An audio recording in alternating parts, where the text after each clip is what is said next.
You are welcome to our channel, beloved brothers and sisters. Our video is titled The Babylonian Lesson That Africans Didn't Learn.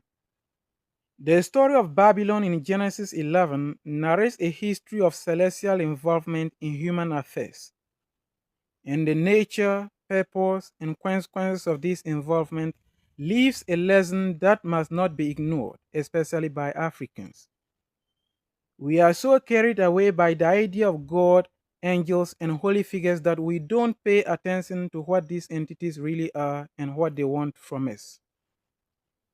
The story of Babylon presents a clear lesson of how the supposed holy gods were in reality the architects of human downfall.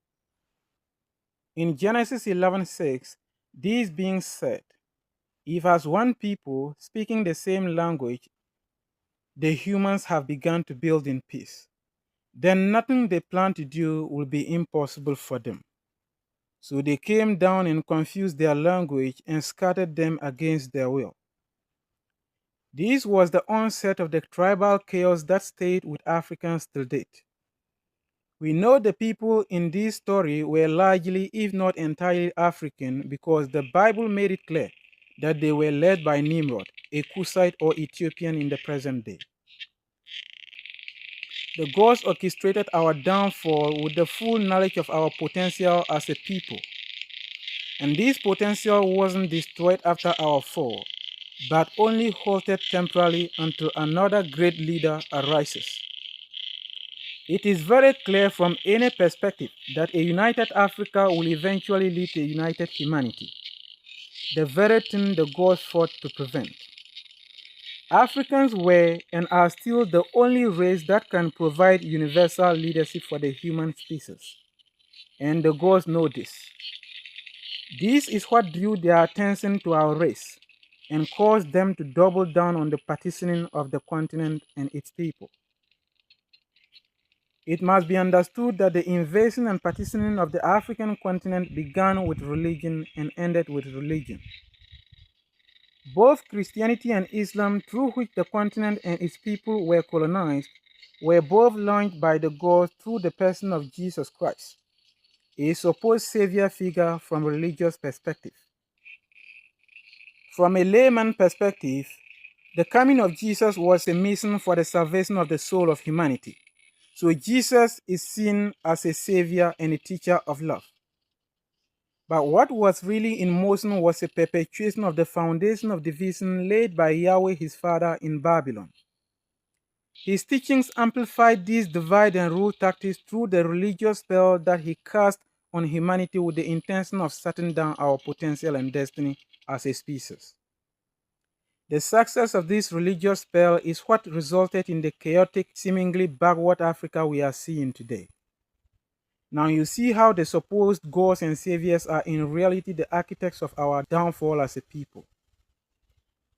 The people of Africa are so obsessed with religion and holy figures that they overlook the energy and glory that they drain from us. Anytime the topic of religion and religiosity comes to discussion, it is easily dismissed as less a threat to the African people. It is very common for religious leaders to point to the social benefits of religion as the justification for its existence.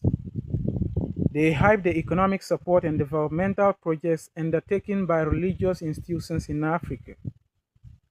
But what they fail to understand is the fact that we could build Africa 1,000 times better, if not because of the repressive hand of religion in our collective energy field. Religion subordinated the entire conscious stream of Africans to these so-called gods and saviors, and this gave them the power to manipulate and limit our ability to function independently at a collective level. If we fail to learn the lesson that is presented in the Babylonian incident, we will keep attributing African problems to wrong origins. Many Africans today blame the division that now exists in Africa on the West and colonization exclusively. But the roots of these divisions is ancient. This is not to diminish the role of colonialism and the collective West in getting us to this chaotic state, but to point out the real enemies behind the scenes. Colonization and the collective West did not start the divide and rule tactics in Africa, They were mere decoys implementing the millennial divide and rule script that was designed against humanity by Yahweh in Babylon. It must be understood that the West themselves were under the influence of Christianity and were to some degree being mind controlled by Jesus and his Father to continue their assault on the potential and destiny of the human species. Just as God destroyed our independent efforts to build in Babylon and then made himself God over us under the pretense of saving us, so his religions reduced the African people to a worshipping species under the promise of charity and heaven to come.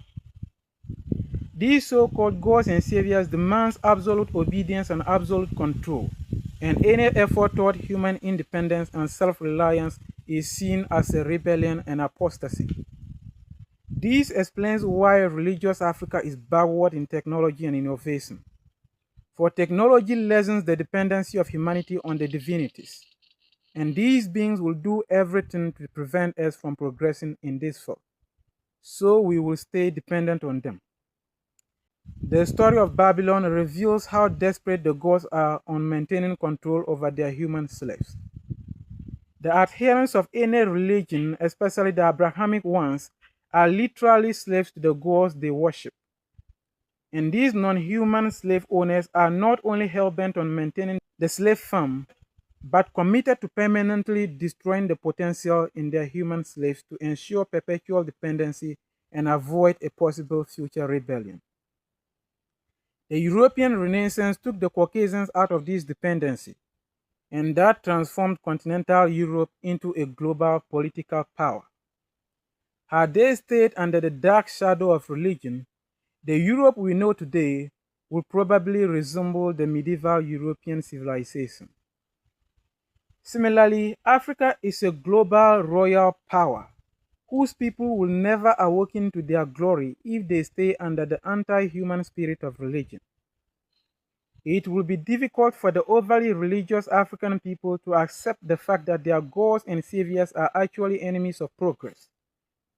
But that is what history has proven them to be. The church ruled humanity for millennia, and that span of human history recorded the worst experience for the human species. The church nearly destroyed humanity and humans, and had the church continued its reign to date, the entire human civilization will likely resemble the Stone Age. Every Abrahamic religion, and more especially Christianity, is an enemy of civilization, a floodgate of poverty and backwardness, and the ultimate source of division and every social evil we are now seeing in our societies today. With their bewitching spells, Christianity and Islam have succeeded in keeping Africa divided, poor, and dependent, while these so-called gods and saviors continue to harvest the precious energy of our people day and night. The very energy that was to power our collective destiny as a people is being drained to these bloodthirsty Yahwehians and parasitic saviors.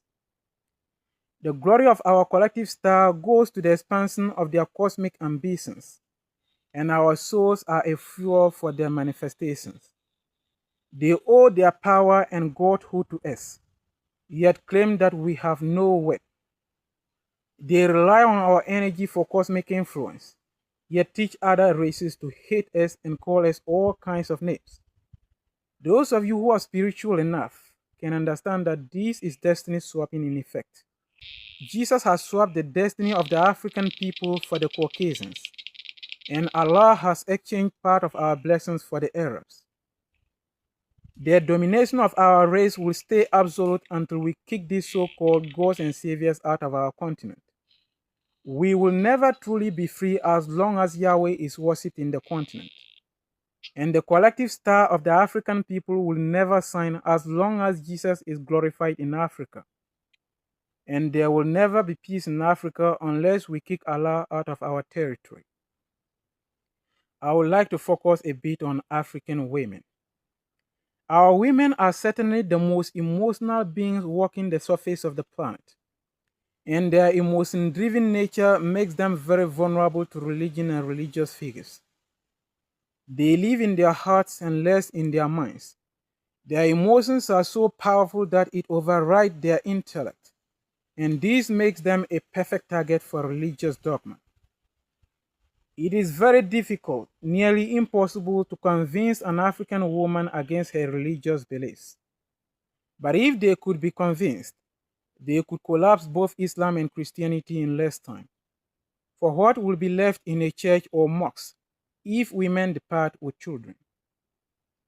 Religion and religious figures exercise full control over the minds of Africans by playing their emotions. For an overly emotional beings like Africans, their emotional intelligence supersedes the other forms of intelligence. And if you can arrest their emotions, the other forms of intelligence will be useless. This is why religion has taken such a heavy toll on the African people. The emancipation of Africans from religion and religiosity is supposed to be the ultimate priority of African leadership. But the opposite is the case.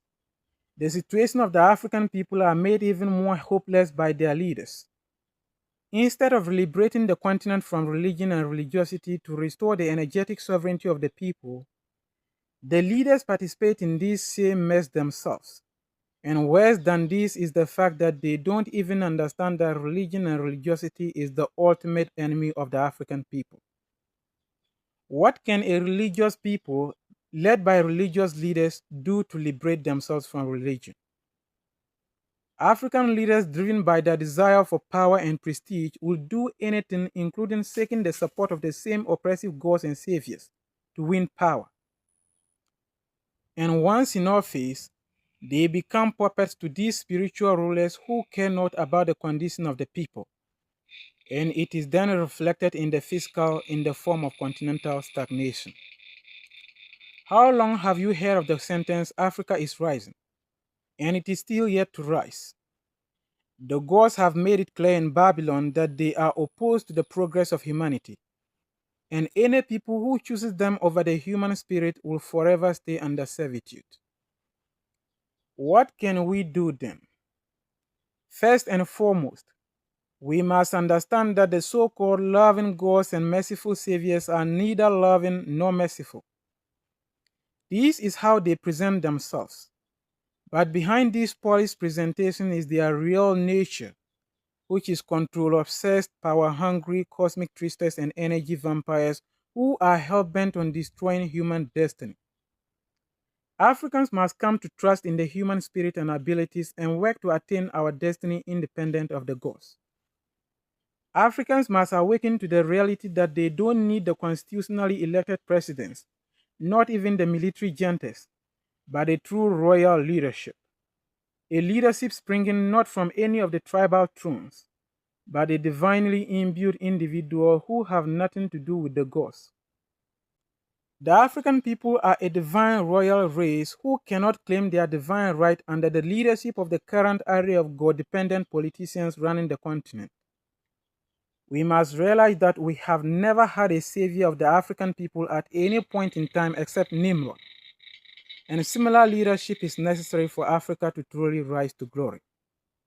The African people should be hoping for the rise of a second Nimrod, and not the second coming of Jesus or the Mahdi. The savior of the colonizers is the Western the African people are praying to return. For if Jesus was a savior to them, then he should automatically be your enemy. The hand that delivered you into bondage to them will never free you from them. And the savior of the master can't be the savior of his slave. There have been a constant demonization of Nimrod alongside the demonization of Babylon. Some Christians call Nimrod the first Antichrist. But if this great savior of the African people is an Antichrist to the church, then the African people everywhere must awaken to what the church truly represents and the agenda behind her doctrines. If Nimrod was an Antichrist, then the Antichrist is someone who fights for the progress of Africans. And in this case, the Antichrist is the real savior of the African people. And Jesus, the savior of the Caucasians, should be regarded as an Antichrist to the Africans. The Christ of the slave is an Antichrist to his master, and so to speak. We must understand that African unity cannot be achieved under religion. For the very beings we are calling up to are the very beings that brought us to our current divided state. You can't pray for peace from the same entities that created the chaos in the first place.